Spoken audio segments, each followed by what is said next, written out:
നമസ്കാരം. മലയാളി വാർത്തയിലേക്ക് സ്വാഗതം. ദിവസങ്ങളായി നീണ്ടു നിൽക്കുന്ന അമേരിക്ക ഇറാൻ സംഘർഷം ഉടൻ തന്നെ അവസാനിക്കും എന്ന് കരുതിയിരിക്കുമ്പോഴാണ് ഇപ്പോൾ ഇറാന്റെ പ്രകോപനമുണ്ടായിരിക്കുന്നത്. ഗൾഫ് രാജ്യങ്ങളെ ഇറാൻ വീണ്ടും ആക്രമിച്ചിരിക്കുകയാണ്.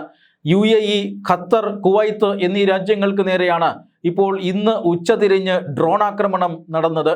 ഈ ഡ്രോൺ ആക്രമണത്തിൽ ഖത്തറിനെതിരെയും ആക്രമണമുണ്ടായി. ഖത്തറിനെതിരെ നടന്ന ആക്രമണത്തിൽ ഖത്തറിൻ്റെ തീരത്തുണ്ടായിരുന്ന ഒരു ചരക്ക് കപ്പലിന് തീപിടിച്ചു എന്ന വാർത്തയാണ് പുറത്തു വരുന്നത്. എന്നാൽ ആ കപ്പലുമായി ബന്ധപ്പെടാൻ സാധിച്ചിട്ടുണ്ടെന്നും കപ്പലിന് ആവശ്യമായ സഹായങ്ങൾ ചെയ്തു കൊടുത്തിട്ടുണ്ടെന്നും രക്ഷാപ്രവർത്തനം അത് പുരോഗമിക്കുന്നുവെന്നും ഖത്തർ അറിയിക്കുന്നു.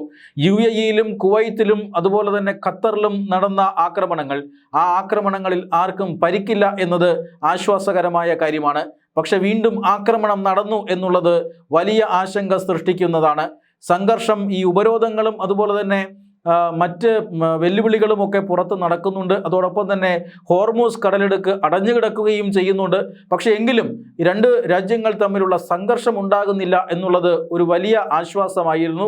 ഈ അമേരിക്കയുടെ ആക്രമണങ്ങൾക്ക് പകരമായി ഇറാൻ നടത്തുന്നത് ഈ ഗൾഫ് രാജ്യങ്ങളിൽ നടത്തുന്ന ആക്രമണമാണ്. ഗൾഫ് രാജ്യങ്ങളിൽ ആക്രമണം നടത്തുമ്പോൾ അത് ആഗോള എണ്ണ വിപണിയെ ദോഷകരമായി ബാധിക്കുന്ന ഒരു ആക്രമണമാണ്.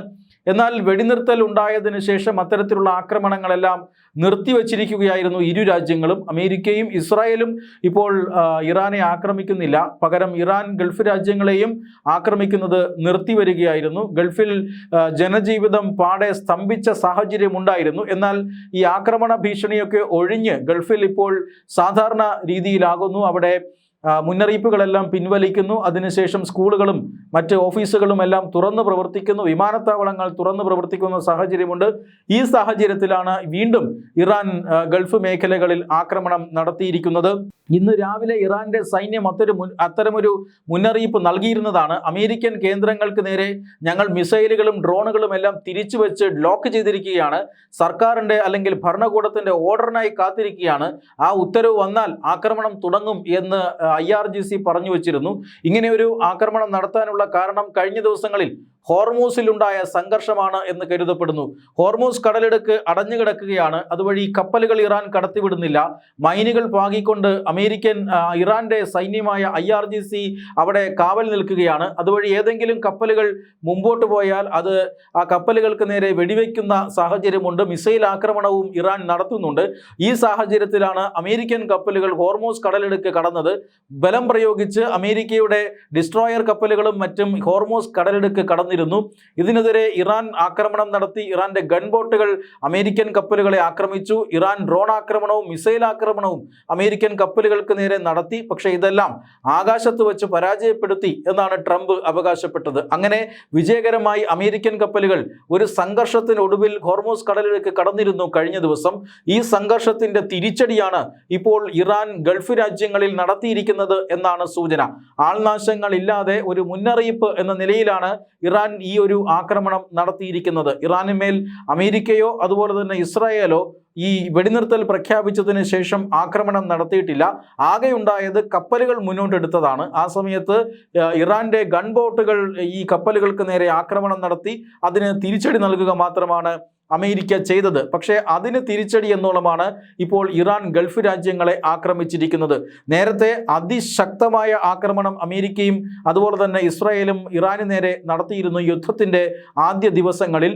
യുദ്ധം ഈ കഴിഞ്ഞ ഫെബ്രുവരി 28 ആരംഭിച്ചതാണ്. അന്ന് തന്നെ ഇറാന് അവരുടെ പരമോന്നത ആത്മീയ നേതാവിനെ നഷ്ടപ്പെട്ടു.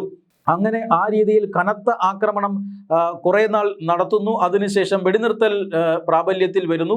വെടിനിർത്തലിനായി പാകിസ്ഥാൻ അടക്കമുള്ള രാജ്യങ്ങൾ മധ്യസ്ഥ ശ്രമം നടത്തിയിരുന്നു. അതിന് തൊട്ടു പിന്നാലെയാണ് വെടിനിർത്തൽ നിലവിൽ വന്നത്. വെടിനിർത്തൽ സമയത്ത് ആദ്യ റൗണ്ട് ചർച്ചകൾ നടന്നു. പക്ഷേ ആ ചർച്ചകൾ പരാജയമാണ്. രണ്ടാം ഘട്ട ആശയവിനിമയം പല രീതിയിൽ നടന്നുകൊണ്ടിരിക്കുമ്പോഴാണ് ഇത്തരത്തിൽ വീണ്ടും പ്രകോപനം ഉണ്ടാകുന്നത്. കഴിഞ്ഞ ദിവസങ്ങളിലെല്ലാം ഇറാനും അമേരിക്കയും തമ്മിൽ നേരിട്ടല്ലെങ്കിൽ കൂടി ചർച്ചകൾ നടത്തുകയായിരുന്നു. അങ്ങോട്ടും ഇങ്ങോട്ടും നിർദ്ദേശങ്ങൾ വയ്ക്കുക, ആ നിർദ്ദേശങ്ങൾ പരിഗണിക്കുക, ഇതെല്ലാം കഴിഞ്ഞ ദിവസങ്ങളിൽ നടന്നിരുന്നു. ആദ്യം ഇറാൻ ചില നിർദ്ദേശങ്ങൾ മുന്നോട്ട് വയ്ക്കുന്നു. അത് സ്വീകാര്യമല്ല എന്ന് അമേരിക്ക അറിയിക്കുന്നു. പിന്നീട് ഇറാൻ പുതുക്കിയ നിർദ്ദേശങ്ങൾ വയ്ക്കുന്നു. ആ നിർദ്ദേശത്തിലാണ് ഈ ആണവ സമ്പുഷ്ടീകരണം അതൊരു 5 വർഷത്തേക്ക് നിർത്തിവെക്കുക നിർത്തിവെക്കാം എന്നൊരു വാഗ്ദാനം ഇറാൻ നൽകുന്നു. ഇതൊരു പോസിറ്റീവ് സൂചനയായി കണ്ട അമേരിക്ക ഒരു ഒത്തുതീർപ്പ് ഉണ്ടാക്കാനും അതുപോലെ തന്നെ യുദ്ധം അവസാനിപ്പിക്കാനും ശ്രമിക്കുകയാണ്. അതായത് അമേരിക്ക വൻ തുക ഇതിനോടകം തന്നെ ഈ യുദ്ധം അവസാനിപ്പിക്കാനായി ചെലവിട്ട് കഴിഞ്ഞിരിക്കുന്നു. ഇറാന്റെ നട്ടെല്ലൊടിയുകയാണ് ഹോർമൂസ് കടലിടുക്കിലെ ഉപരോധം കാരണം. അതുകൊണ്ട് രണ്ട് രാജ്യങ്ങളും സംഘർഷം അവസാനിപ്പിക്കാൻ ഏതാണ്ട് ശ്രമിച്ചു വരുന്നുവെന്നും അത് വിജയത്തിലേക്ക് അടുക്കുന്നുവെന്നും പലരും വിലയിരുത്തിയിരുന്നു കഴിഞ്ഞ മണിക്കൂറുകളിൽ. ആ സമയത്താണ് ഇപ്പോൾ വീണ്ടും ഇറാൻ ആക്രമണം നടത്തിയിരിക്കുന്നത്. ഗൾഫ് രാജ്യങ്ങളിൽ വലിയ രീതിയിലുള്ള പ്രകോപനം സൃഷ്ടിച്ചിരിക്കുന്നത്. അമേരിക്കയുടെ സഹായ രാജ്യങ്ങളെ ആക്രമിക്കും എന്നവർ നേരത്തെ പറഞ്ഞിരുന്നു. ആ ആക്രമണമാണ് ഇന്നിപ്പോൾ നടത്തിയിരിക്കുന്നത്. ഇതിൽ അമേരിക്കയുടെ ഇടപെടലോ അല്ലെങ്കിൽ ഇസ്രായേലിന്റെ ഇടപെടലോ ഉടൻ ഉണ്ടാകുമോ എന്നറിയില്ല. എന്തായാലും പ്രകോപനമുണ്ട് എന്ന കാര്യത്തിൽ തർക്കമില്ല. അത് ആശങ്കയുണ്ടാക്കുന്നതാണ്.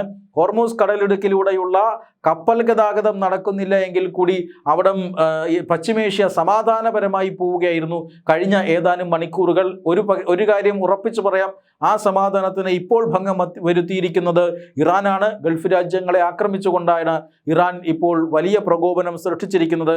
അതിന് അമേരിക്കയും ഇസ്രായേലും തിരിച്ചടിക്കൊരുങ്ങുമോ എന്ന് കാത്തിരുന്ന് കാണേണ്ടതാണ്.